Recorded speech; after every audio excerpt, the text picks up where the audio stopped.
দাদা একটা জলের বোতল দিবে তো।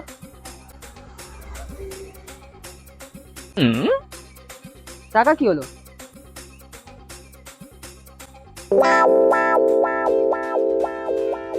কি কর শুনছো?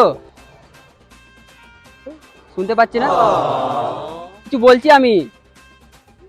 কিছু বলছো নাকি তুমি আমাকে? বলছি এর মধ্যে 10,000 টাকা ছিল, কোথায় গেল? কি বলছো? আমি শুনতে পাচ্ছি না কিছু। এর মধ্যে 10,000 টাকা ছিল, কোথায় গেল? আরে বাবা, আমাকে শোনা যাচ্ছে না, তোমার বিশ্বাস হচ্ছে না? তুমি এক কাজ করে এখানে বসো, দেখো তুমি বসে তোমার শুনতে পাচ্ছ কিনা। কাল রাত্রে তুমি দুটোর সময় কার সঙ্গে কথা বলছিলে? কি বলছিস, শুনতে পাচ্ছ? কাল রাত্রে তুমি দুটোর সময় কার সঙ্গে অনলাইনে চ্যাটিং করছিলে? তুমি ঠিক বলছো, সত্যি করে কিছু শোনা যাচ্ছে না এখানে। কেরম চিট!